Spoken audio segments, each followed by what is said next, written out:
Hello friends, आपके अपने YouTube channel विश्व इंस्टीट्यूट में आपका हार्दिक स्वागत है। हम देख रहे थे राजस्थान की सभ्यताएं और 3 सभ्यताओं को हमने कवर किया। कालीबंगा सभ्यता, गणेश्वर सभ्यता और आहड़ सभ्यता। इन तीनों सभ्यता को हमने विस्तार से देखा ताकि कोई भी प्रॉब्लम ना आ सके। और आपके प्रत्येक डाउट को है वो 3 क्लास 4 क्लास से मैंने सभ्यता की पहले करवा दिए, तो उसमें जाकर आपके डाउट है वो क्लियर हो जाएंगे। ठीक है, आज हम देखेंगे विराट सभ्यता। विराट सभ्यता के बारे में बढ़िया से विस्तार से देखेंगे और राजस्थानी भाषा में भी देखेंगे ताकि आप राजस्थानिया और राजस्थानी भाषा का माइंड चौको समझ में आवे। ठीक है, तो बढ़िया थारा समझ में आना चाहिए। वो ही माने मारो सबसे बेस्ट जो भी मैं देश का वो समझने के लिए ही ये क्लास आपके लिए लेकर आ रहे हैं। ठीक है, और बताना कमेंट करके बता देना कि राजस्थानी भाषा में बढ़िया समझ में आवे तो आप पेपर राजस्थानी भाषा में चलागा। कोई दिक्कत वाली बात को नहीं, कोई कठिन प्रॉब्लम वाली बात को नहीं। ठीक है, लेकिन यहाँ पर क्लास है आपके लिए। देखो सभ्यता चल रही है, सभ्यता कंप्लीट होने के बाद में फिर राजस्थान का इतिहास वंश जैसे पढ़ेंगे, मेवाड़ का वंश, मारवाड़ का वंश, ये मारवाड़ का इतिहास वगैरह हम अच्छे से देखेंगे। ठीक है, तो अभी सभ्यता हमारी एंडिंग में चल रही है। ठीक है, तो इनको देखने के बाद हमें देखेंगे।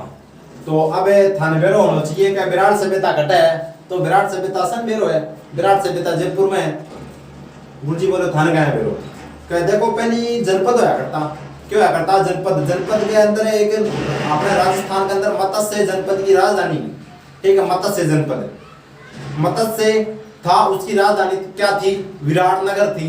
विराटनगर, और भी विराटनगर नहीं के का है विराट के का है विराट के। ठीक है, कमेंट करके बता देना जहां पर दिक्कत नहीं आएगी। ठीक है, बता देना। अब हम स्टार्ट करते हैं विराट सभ्यता। तो वो थारे लिए नक्शो बढ़ाया है ताकि समझना में बहुत ही चौखो आसानी से समझ मापना आ सके। ठीक है, तो राजस्थान है की है, वो राजस्थान है। और राजस्थान को यो जो थाने दिखे यो की है, यो है जयपुर। क्योंकि विराट सभ्यता जयपुर में, तो की है जयपुर है। और जयपुर के अंदर आपने समझना है कि कौन सी पहाड़ी पर है, किस नदी के किनारे हैं, और क्या क्या इसमें साक्ष्य मिले, किसने इसकी खोज की और किसने इसका उत्खनन किया।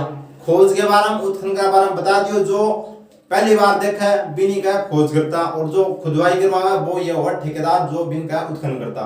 ठीक है, तो मैंने बार बार में समझाना नया पड़ा है। ठीक है, चला आगे।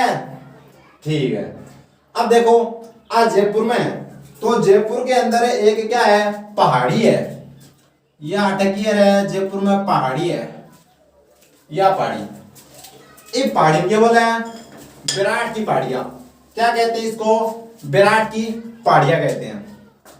इसका नाम है भाई विराट की पहाड़ियां। क्या नाम है इसका, विराट की पहाड़ी। ये कहां पर है, जयपुर में है। घटा ये जयपुर में है। ठीक है, अब थाने बेरो है कि विराट को नाम है महाभारत थारी संग देखी है, मेरे ख्याल से देखी है, लॉकडाउन में की और शाम देखी होगी बैठ के। तो महाभारत के अंदर देखो युधिष्ठिर और दुर्योधन का क्या होता है, आपने मारवाड़ी बोले ना चौपड़वासो, वो है वो गेम हो वहां के बीच में। अरबी गेम का मायने के कौन आ रही हो, पांडव आ गया। पांडव यानी युधिष्ठिर आ गयो। अरे युधिष्ठिर आ गयो तो अब वहां के सामने शर्त रखी भाई साहब, बहुत बड़ी बड़ी शर्त रखी। बोलो क्या, जो भी हारेगो ने बिन 12 साल को तो वनवास और 1 साल को अज्ञातवास वो काटना पड़ेगा। तो जो अज्ञातवास क्यों है, तो अज्ञातवास वो ही है जो आपन कोई पहचान न सके, आपन कोई पहचाने को नहीं, 1 साल आपा मतलब लुट्या रहा, कोई पहचान न पावे, वही हो अज्ञातवास। ठीक है, तो वे 1 साल को जो अज्ञातवास काट्यो ने वे आपने जयपुर गए विराट में ही काट्यो, मत्स्य जनपद में ही काट्यो। ठीक है अर्थ के, ठीक है गुरुजी। तो आप कैसे कहा कि या विराट सभ्यता, यहाँ महाभारत कालीन सभ्यता भी इसे कहते हैं। क्या कहते हैं भाई, महाभारत कालीन सभ्यता भी इन्हें कर है। अब देखो यहाँ पर जैसे अज्ञातवास का टर्न आया, पुणे पांडव आया, तो देखो 5 पांडवा की एक बीवी कुणी द्रौपदी, द्रौपदी, ठीक है। तो द्रौपदी ने हटा के लगी 30 लागी, अरे प्यास लागी, ठीक है, 30 मर गई। और बात थनबेरो ये राजस्थान का मान पानी बही कम है। और अब तो फिलहाल नहरा नहरा चाल गई जो अपने हनुमानगढ़ ने लिया कौन सी इंदिरा गांधी नहर परियोजना, जो आपने जो ये मरुस्थलीय जो 12 जिला है अन कवर करा है, ठीक है। तो अठा पानी की कमी, तो अठा फिरती फिरती मतलब घूमता घूमता 30 लागी तो बोलो भीम बोलो ले मैं तेरे खातर पानी को इंतजाम कर दियो, मारे गद्दा गिर पानी निकले धम देरी सी, तो भटके बन गयो, भीम तालाब बन गयो। अब भाई साहब अर्जुन सोचियो कि भीम अब की बार पानी ले तो अब की बार 30 लागेगी ना, तो द्रौपदी पानी मैं जाके दूंगा। तो कंपटीशन में आज के दोनों आया वो, तो थोड़ी सी दूर आगे चली विराट कंची का है, जब विराट की पहाड़ी दिखी से बैठे सिंह बोली का मन तो 30 सोचू लागी, कौन बोली द्रौपदी बोली। तो और जो फिर अर्जुन पड़ता है भिड़ता छोटे बोले अब की बार मैं करूंगा पानी को इंतजाम, बोलो ठीक है तो कर। तो अर्जुन काटिया आपकी तीर और हमारी पहाड़ी के बीच में, तो पानी निकले बटे और भी नदी के कह दियो, बाण मारी तो बाण गंगा, तीर गंगा भी कह, अर्जुन मारी तो अर्जुन की गंगा भी कहते हैं। आएगा समझ में। तो आ विराट सभ्यता कौन सी नदी किनारे है? बाण गंगा, अर्जुन की गंगा, तीर गंगा, इन्हीं नदियों के किनारे है।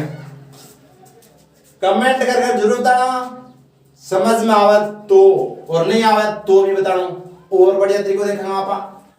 पर थारे लिए हमारे आपके अपने परिवार विश्व इंस्टीट्यूट की तरफ से हर मदद आपके लिए की जाएगी, ताकि आपका भविष्य सफल उज्जवल भविष्य को हम पूरा कर सके, अपने सपनों को, आपके सपनों को हम ऊंचाई तक पहुंचा सकें। अब देखो तो यहां से एक नदी निकली, मान लो ओके चलायो अर्जुन, चलायो तीर, कौन चलायो रे? अर्जुन चलायो, यो तीर जाके कट्ठा लाग्यो, ये पहाड़ी का माइन लाग्यो, और आओ तीर पहाड़ी का माइन लाग्यो तो अठे के बनी निकलियो, पानी निकलियो। तो इस नदी को कहा जाता है कौन सी? अर्जुन की गंगा। अब अर्जुन चलाइए तो अर्जुन की गंगा, बाण गंगा, और क्या बोला है? तीर चलाई तो तीर गंगा, और इसको काली नदी भी कहा जाता है, ठीक है। ये इनका क्या हो गया? उपनाम हो गया बाणगंगा का। बाणगंगा से ज्यादा प्रसिद्ध अपन ये उपनाम हो गया अर्जुन की गंगा, तीर गंगा, काली गंगा। अर्थात कोई दिक्कत मेरे ख्याल से तो को नहीं होगा, तो कमेंट करके जरूर बताइए मैंने। अब देखो आगे क्यों हो, अब आपको पता चल गया होगा कि विराट सभ्यता किस नदी के किनारे है? बाणगंगा नदी किनारे है, ठीक है। ये जो बाणगंगा नदी है ये इधर नहीं बहती है, आपको फिर से बता देता हूं। ये नदी है ये यहां से निकलने के बाद अलवर और भरतपुर होते हुए हरियाणा को भी टच करती है ये नदी। आप पढ़ना जियोग्राफी, ठीक है। 8 तक आप सभ्यता पढ़ना, तो सभ्यता के बारे में देखूंगा। अब देखो आगे क्यों हो, अगर पूछा भी जाए तो यह 3 जिलों में बहती है, वो थाना में बता दूं, जयपुर, अलवर और भरतपुर, ठीक है, भरतपुर। इस पर देखो, इसमें जयपुर में इसके ऊपर बांध बना हुआ है, रामगढ़ बांध। कौन सा बांध? राम और गढ़, रामगढ़। 8 पनेड़ो है माधो सागर बांध, माधो सागर अलवर के अंदर ये नदी के ऊपर। और भरतपुर के अंदर बना हुआ है अंजाना बांध, अंजाना बांध। आप ये टॉपिक पर भी आऊंगा, पर थोड़ा सा बेसिक नॉलेज आप सागा सागा कवर कर रहे हैं, ठीक है। तो विराट की पहाड़ियों से कौन सी नदी निकली? अर्जुन या बाणगंगा। ये किस 3 जिलों में बहती है? कौन से? जयपुर, अलवर, भरतपुर। जयपुर में इस नदी पर बंधा हुआ है रामगढ़ बांध, अलवर में माधो सागर बांध, और भरतपुर में अंजाना बांध, ठीक है। भरतपुर की सबसे बड़ी नदी कहा जाता है इसको। अब आप बात करा तो अपन तो चाल गयो जयपुर के अंदर है, विराट की पहाड़ियों से। एक और एग्जाम में क्वेश्चन बहुत बार पूछे जाए कि विराट की पहाड़ियों के उत्तर दिशा में तीन चार प्रकार की डूंगरी है, तो भाई डूंगरी याद रखियो की है भाई डूंगरी। ठीक है, उत्तर दिशा के अंदर कौन सी दिशा में अगर पूछा जाए तो उत्तर दिशा में, विराट पहाड़ियों की उत्तर दिशा में तीन चार डूंगरी है, वो एग्जाम में बहुत बार पूछा जाता है, आपको याद रखना है। एक तो है बिज्जक डूंगरी, बिज्जक डूंगरी, एक है भीम डूंगरी, एक है बोगली डूंगरी डूंगरी, और एक है गणेश डूंगरी, गणेश डूंगरी, और एक है महादेव डूंगरी। एक कौन सी है? महादेव, महादेव डूंगरी। ये तो आप अभी तक विराट का पहाड़ी के बारे में जिक्र करे हुए है, ठीक है, नदी के बारे में और पहाड़ी के बारे में। तो ये तीन चार पांच डूंगरी पाई जाती है, ठीक है। इसके उत्तर दिशा में है महादेव डूंगरी, बिज्जक डूंगरी, भीम डूंगरी, बोगली डूंगरी और गणेश डूंगरी, ठीक है। अड़ तक है थारा कोई दिक्कत मेरे ख्याल से तो नहीं होनी चाहिए। आगे देखो, अब सीधी सी बात है, विराट सभ्यता अगर पूछा जाए किस पहाड़ी पर, तो पहाड़ी बता देना आपको विराट की पहाड़ी। ये तो पता चल गया जयपुर में है, तो कौन सी पहाड़ी है? विराट की पहाड़ी, की पहाड़ी से क्या निकली है कि नदी, और उस नदी का क्या नाम है भाई? बाणगंगा, बाणगंगा। क्या भाई? बाणगंगा। बाणगंगा के किनारे, बाणगंगा के किनारे, किनारे विकसित सभ्यता, विकसित सभ्यता कौन सी है? कौन सी है? विराट सभ्यता। कौन सी है? विराट सभ्यता। तो विराट की पहाड़ी से नदी निकलती है बाणगंगा, बाणगंगा के किनारे विकसित सभ्यता, विराट सभ्यता। अब हम बात करते हैं विराट की, तो हम बात करते हैं इसकी खोज किसने की। पहली बात तो यही आवा कि इसकी खोज किसने की, तो खोज आपने सुना होगा दयाराम साहनी का नाम।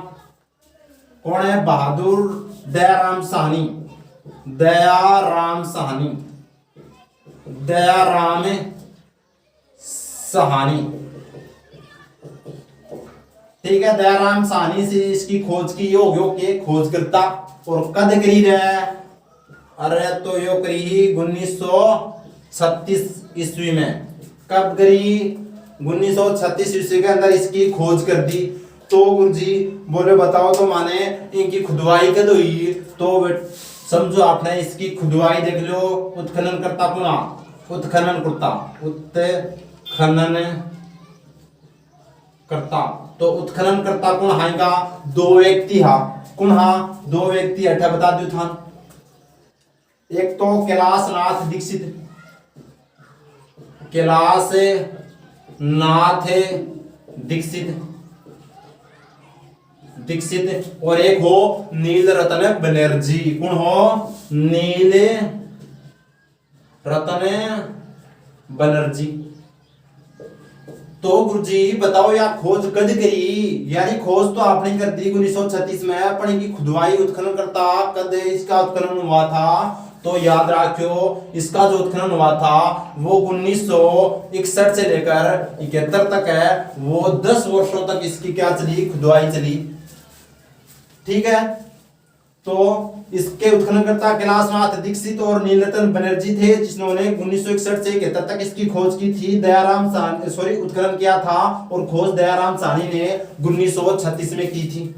तो थाना वो डिफरेंस थोड़ा सा दिख रहे हो गए, वो 1936 है और यो 1961 से 71 है। तो इसी तो आपने बीच में कोई सभ्यता ही को नहीं आई। तो गुरुजी बोलो की बात है तो इनके बीच में तो देखो, यह तो 1947 में आपको क्यों गयो भारत आजाद हो गयो, तो 1936 में तो इनकी खोज होगी। और भारत आजाद होने के बाद में 61 से 71 में को उत्खनन हो, तो भारत की एकमात्र ऐसी सभ्यता है, या फिर हम राजस्थान की बोल सकते हैं, ऐसी सभ्यता जिसकी खोज तो भारत आजाद होने से पहले हुई थी, लेकिन इसका जो उत्खनन हुआ था वो भारत आजाद होने के बाद में। पॉइंट समझे आगे थे, ठीक है। तो 18 तक समझ में आ गया तो इसका स्क्रीनशॉट लीजिए। बढ़ते हैं आगे रोमांटिक क्लास में। तो स्क्रीनशॉट ले लिया होगा, मिटा रहे हैं। तो अगर पूछा जाए कि विराट सभ्यता किस नदी के किनारे है, तो बाणगंगा नदी के किनारे है। बाणगंगा क्यों नाम पड़ा? अर्जुन ने भाई साहब तीर चला दी तो बाण चलाई तो बाणगंगा, अर्जुन की गंगा। और बोलना तो तीर गंगा, काली गंगा। विराट सभ्यता जयपुर में है। विराट है नहीं के बोले है, विराट नगर बोले है। और क्या बोला गुरु जी? तो बता दियो मत्स्य जनपद की राजधानी जो विराट नगर होया करती ने बिनी विराट बोले। तो गुरु जी आप और देखेंगे आएंगे किनारा कौन सी सभ्यता पाई? तो विराट सभ्यता पाई। ठीक है ना? अरे कि पूछा तो गुरु जी की खोज कौन करी? तो आप भी देखिए कौन करी, कमेंट करके थे बताओगा, मैं तो बता दी मेर का नहीं हूं। ठीक है? और रही बेर है तो ले जो बता दी थार में दयाराम साहनी ने 1936 में की खोज कर दी। तो गुरु जी इनकी खुदवाई कौन कौन करी? तो इनका जो ठेकेदार है वे एक तो नीलरतन बनर्जी और एक कैलाशनाथ दीक्षित हो, जो 1961 से 71 तक इनकी किए चाली खुदवाई चाली। 18 तक समझ में आ गया ना आपने? बस अब आगे बढ़ा तो मैं के बोले उठाने के यह अब देखो 18 अशोक, इससे विराट पर अब विराट नाम आया है तो विराट पर पूरी विस्तार से चर्चा कर लेते हैं। विराट पर भाई साहब शासन कौन कौन करे हो? तो चंद्रगुप्त मौर्य का नाम सुने हो, शासन करने वाले व्यक्ति। अब 18 थाना साक्ष्य का कुछ मतलब है मिलेगा कि साक्ष्य का कठों कौन सी संस्कृति को ज्यादा प्रभाव रहे हो विराट पर। तो यहाँ पर शासन किसने किया था? तो शासन की हम बात करते हैं तो शासन एक तो था कौन है? चंद्रगुप्त मौर्य। चंद्रगुप्त मौर्य ने क्या किया? विराट पर शासन किया। ठीक है? चंद्रगुप्त मौर्य किसको हराकर भारत का शासक बना था? तो आपको पता है गणानंद को हराकर इसने भारतवर्ष पर शासन किया था, संपूर्ण भारत को एक किया था। ठीक है? और इसका जो गुरु था वो आपको पता ही है, गुरु कौन होंगे? चाणक्य था। ठीक है? अब बात करा पा तो और किसने शासन किया? तो इसी का एक पोता था भाई, पोता। आपने मारवाड़ी बोला ना पोतो, तो पोतो हो कौन हो? अशोक। अशोक ने भी यहाँ पर क्या किया भाई? शासन भी किया और यहाँ पर तपस्या भी की। और कौन सा धर्म अपनाया? बौद्ध धर्म है वो अशोक ने अपनाया। तो गुरुजी बौद्ध धर्म है वो इनको गुरु कौन हो? उपगुप्त से दीक्षा लेकर इसने क्या अपना लिया? बौद्ध धर्म। और बौद्ध धर्म अपनाने के बाद बौद्ध धर्म है वो अपनाया किसने? अशोक ने। किससे? अपने गुरु, ये गुरु था भाई उपगुप्त, इससे दीक्षा लेकर बौद्ध धर्म अपना लिया और अपनाकर कहां पर आ गया? विराट आ गया।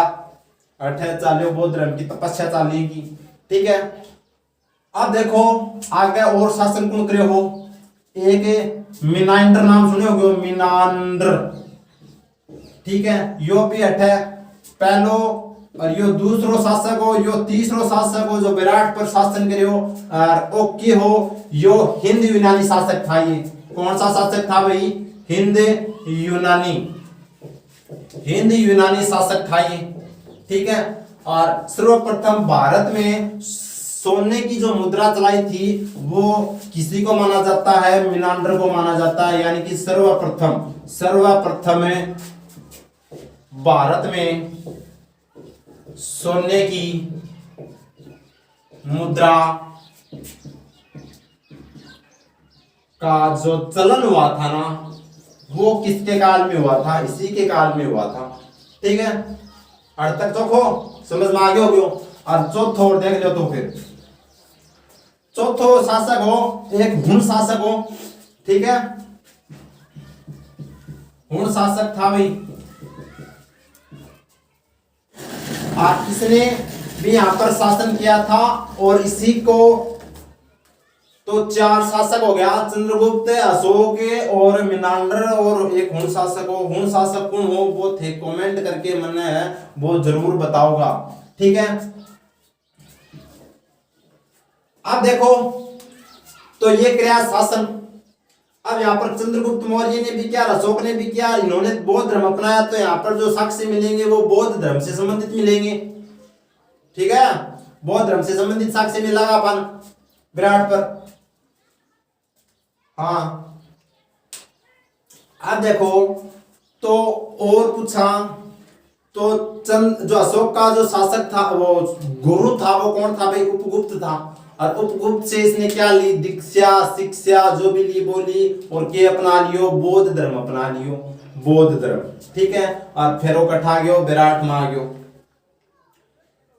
अटता कोई प्रॉब्लम मैं तो बताऊंगा। ठीक है, अब आगे बढ़ा, आगे बढ़ा। अब देखो, आपने मिटा दी ये। और राजस्थान को मैप था ना, आना चाहिए, जरूरी है। राजस्थान को मैप तो मतलब है आना बहुत जरूरी है। बिना राजस्थान के मैप में मतलब है समझा तो आपा कि करी कौन सका। ठीक है, जो हुण शासक था वो कौन था भाई? मिहिर कुश था। कौन था? मिहिर कुश। मिहिर कुश था, वो हुण शासक था। ठीक है, इसको विराट का जो मतलब है मानस का आपा अंतिम शासक ये था विराट का। ठीक है, और इसी को माना जाता है कि जो विराट को समाप्ति का कारण था, तो वो किसको माना जाता है? हुण शासक मिहिर कुश को माना जाता है। तो ये आपा चार देख रहे। अगर पूछा जाए कि विराट सभ्यता पर किस वंश का सर्वाधिक प्रभाव था, तो किस वंश का था भाई?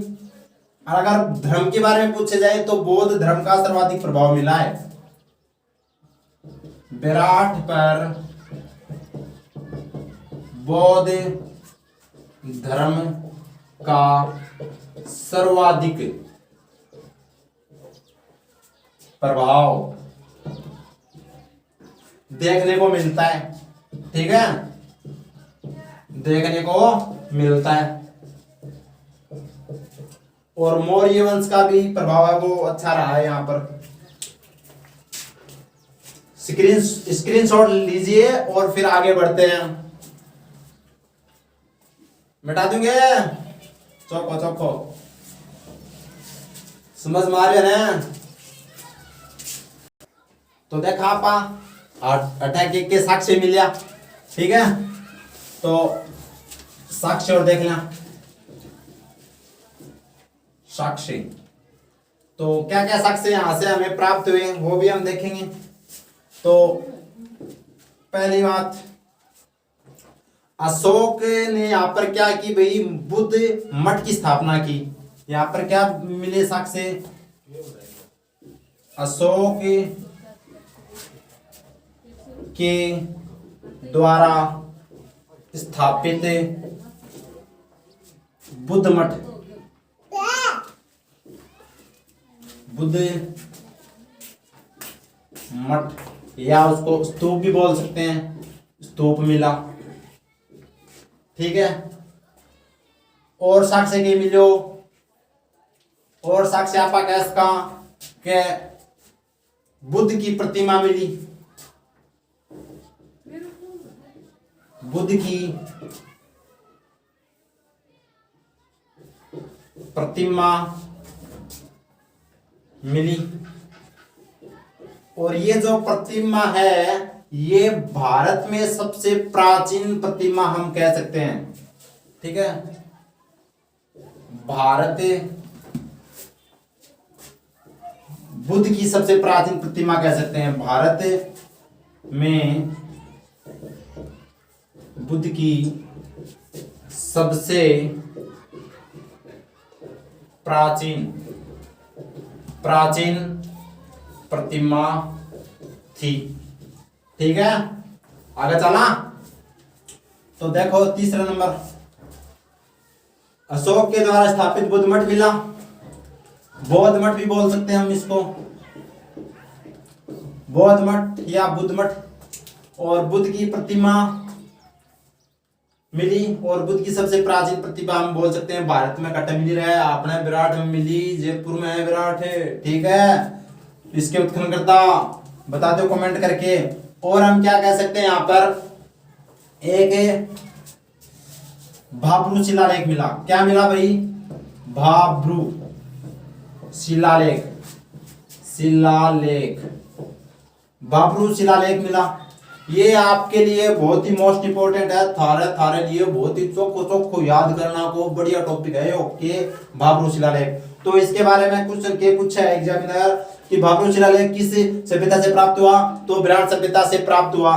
ठीक है, अब भाब्रू शिलालेख की बात करा तो इसकी खोज किसने की भाई, खोज की थी किसने की थी भाई बताओ। खोज है वो बट ने की थी, किसने, रॉबर्ट बट ने, या फिर हम बोल सकते हैं कैप्टन बट ने खोज की थी। अब पूछा जाए खोज कब की, तो खोज है वो 1837 के अंदर, 37 ईस्वी में इसकी क्या की, खोज की। किसने की, कैप्टन बट ने की थी। भाब्रू शिलालेख किस पहाड़ी के किनारे मिला था, तो यो कटपायो रहे, यो अपन पायो बिज्जक की पहाड़ी, बिज्जक डूंगरी बोल्स का, डूंगरी बताई ना था, बिज्जक डूंगरी, बोली डूंगरी, महादेव डूंगरी, गणेश डूंगरी और भीम डूंगरी, बिज्जक। तो बिज्जक डूंगरी से प्राप्त हुआ। ठीक है, भाब्रू शिलालेख खोज कैप्टन बट ने की थी, 1837 में की थी, और बिज्जक डूंगरी से हमें प्राप्त हुई भाब्रू शिलालेख। ठीक है, अगर पूछा जाए कि वर्तमान में यह शिलालेख कहां पर है, तो वर्तमान में ये कठर है, कोलकाता संग्रहालय में है, कठर है कलकत्ता संग्रहालय, कोलकाता संग्रहालय के अंदर है। ठीक है, कोलकाता संग्रहालय में। और एक बार हम देखा तो इसमें किसने, अशोक ने अपने आप को प्रियदर्शनी राजा कहा है। इसमें किसमें मिलती है जानकारी, भाब्रू शिलालेख में अशोक ने अपने आप को प्रियदर्शनी राजा बताया, राजा कहा। तो प्रियदर्शनी राजा कहा किसने भाई, अशोक ने कहा। और देखा तो अशोक ने और क्या जानकारी दी कि मैं बुद्ध धर्म और घोष पर अटूट विश्वास करता हूं। अशोक ने क्या कहा, बुद्ध धर्म व घोष पर अटूट विश्वास करता हूं।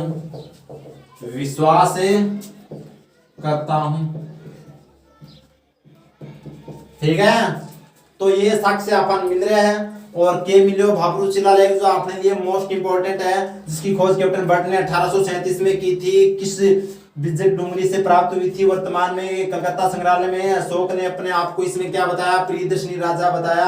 और बुद्ध धर्म व घोष पर अटूट विश्वास करता हूं, ये किसने कहा भाई, अशोक ने कह दियो अपन पढ़ना पड़ेगा, वो कहेगा अपन पढ़ना पड़ेगा। अब देखो आप इसका स्क्रीनशॉट लीजिए और आगे हम और देखते हैं इसी के बारे में। और मिटाती हूं, ठीक है। और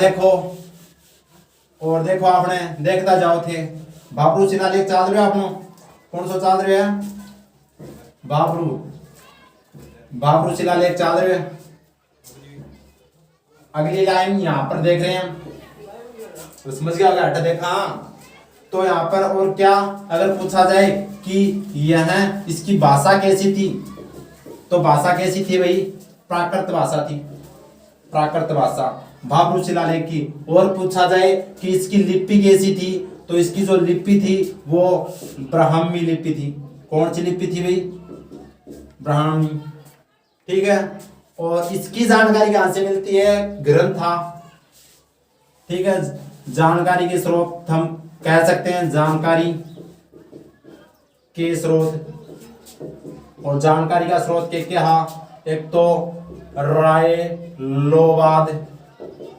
रायलोवाद सूत,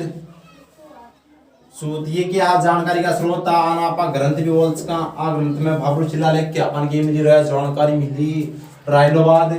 और देखो मायलोवाद सूत, सूत्र, ठीक है। और एक ही थेरी गाथा, थेरी गाथा। ये तीनों के यहाँ ग्रंथा कि हाँ ग्रंथा और यहाँ के अंदर भाबरू शिलालेख की अपन जानकारी मिली हो आपने भाबरू शिलालेख, ठीक है। वो कटे मिलने कौन सी पहाड़ी अठ में थाने लिखाई का उत्तर दिशा में कौन सी है, एक बिज्जक डूंगरी है। कौन सी डूंगरी है, बिज्जक डूंगरी। और एक डूंगरी पर अपन की मिल गई भाबरू शिलालेख मिल गयो। तो 8 तक दिक्कत है तो बताओ, कौन नहीं तो फिर आगे आपा चलना थोड़ा सा आगे जल्दी जल्दी कर लिया। बस एंडिंग में जा रही है अपनी विराट सभ्यता। फिर 8वां आपा 4 जो मोस्ट इंपोर्टेंट राजस्थान की जो सभ्यता है वन आपा कवर कर ली। और अगली जो क्लास आओगी अपनी बात जो छोटी मोटी और सभ्यता बनती है बंद कर लेना आपा, ठीक है। मिटा दूं, स्क्रीनशॉट ले लेना भाई। अब हम देखते हैं और के 28 धान बेरो है तो चीनी यात्री भी आ गयो। कौन है जो हर्षवर्धन के काल में आया था ना, कौन है, हेनसवांग। वो भी हटे घूम गयो विराट में। बोले मम्मी तो राजस्थान घूम गया हूँ। आप आ जाएगा ना, बोले मम्मी मैं घूम गया सी हूँ। तो भाई वो भी कह दिया बोले मैं तो राजस्थान घूम गया सी हूँ, ठीक है। तो और देखा और के साक्ष्य मिले अपन श्रवण मंजूषा क्या प्राप्त हुआ है यहाँ पर, श्रवण मंजूषा। श्रवण मंजूषा जिसे हम बोल सकते हैं सोमना की टेची थरगन भी है तो मैंने बता दियो फोन करके। सोने की टेची है ना। आजकल तो टेचिन तो भूल गया, और कोई संदूक रखकर, कोई बंदूक रखकर, कोई सूटकेस रखकर, कोई बैग रखकर है ना। तो जमाना बदल गयो है। तो साक्ष्य और के मिले अपन, श्रवण मंजूषा मिली और के मिली 36 मुद्रा मिली। के मिली 36 मुद्रा। क्या की, सोना की गुरुजी, सोने की गुरुजी। क्या लपेटेड़ी है, सूती कपड़े में, सूती कपड़े में, सूती कपड़े में लिपटी हुई 36 मुद्रा सोना की मिली, ठीक है। बामू 28 मुद्रा तो के ही हिंद यूनानी मुद्रा ही, हिंद यूनानी मुद्रा, हिंद यूनानी मुद्रा ही 28 तो। और बची की जो 8 मुद्रा ही वे के ही पंच मार्ग मुद्रा हम बोल सकते हैं इनको, ठीक है। तो ये मुद्रा मिली, सोना की टेची मिली, ठीक है। ओहो 8 मुद्रा मुद्दा लिख दियो। मुद्दा बचा रहे हो किसान आंदोलन थामे रहे तो अटे के लिखनो आपने मुद्रा लिखनो, ठीक है। और ये भाई यूनानी हिंद यूनानी मुद्रा थी 8 पंच। अब आगे और देखा तो और के मिलो तो अटक आए देखो कि यहाँ पर कौन आया था, चीनी यात्री हेनसवांग भी विराट सभ्यता पर आया था। तो हम बोल सकते हैं चीनी यात्री हेवेन सांग, हेवेन स्वांग विराट आया था। तो अगर पूछा जाए कि विराट सभ्यता में कौन सा चीनी यात्रा ने भ्रमण किया था, किस चीनी यात्री ने भ्रमण किया था, तो हेवेन स्वांग ने। अब थोड़ी सी की जानकारी ले लिया, ठीक है, बारे में हेवेन स्वांग का बारे में। तो यह सर्वप्रथम भारत में किसके काल में आया था, तो भारत में यह सर्वप्रथम आपको पता ही है हर्षवर्धन के काल में, हर्षवर्धन के काल में आया था, हर्षवर्धन के काल में आया था सबसे पहले, ठीक है। और इसका उपनाम देख लो, उपनाम थान पता होना चाहिए इसको, यात्रियों राजकुमार गया था ना, क्या गया इनका यात्रियों का राजकुमार, यात्रियों का राजकुमार कहा जाता है भाई किसको, हेवेन स्वांग को, यात्रियों का राजकुमार। और के क्या गुरुजी तो लो भाई, और दूसरो नाम की है इनको नीति को पंडित होयो, नीति का पंडित। और भी क्या है गुरुजी तो लो तीसरो शाक्य मणि, और इसको क्या कहा जाता है, शाक्य मणि, क्या कहा जाता है भाई, शाक्य मणि। ये 3 उपनाम आएगा, ठीक है। तो ह्वेनसांग सर्वप्रथम भारत में हर्षवर्धन के काल में आया था। उपनाम यात्रियों का राजकुमार, नीति का पंडित और संघ के मणि भी कहा जाता है। और के बारे में आप जिक्र करा तो गुरु जी थे बताओ तो मैंने इसने सर्वप्रथम राजस्थान में सर्वप्रथम कहां पर आया था? तो अगर पूछा जाए तो राजस्थान में सर्वप्रथम कहां पर आया था? भीनमाल। और भीनमाल कट्ठा है जी तो लियो थान बता दियो जालोर में कट्ठा रहे, जालोर में, ठीक है, भीनमाल। अब देखा तो इसने कुछ नगरों के नाम भी रखे। तो इसने भीनमाल ने क्या बोले रहे हैं? भीनमाल को इसने नाम दिया, क्या नाम दिया भाई?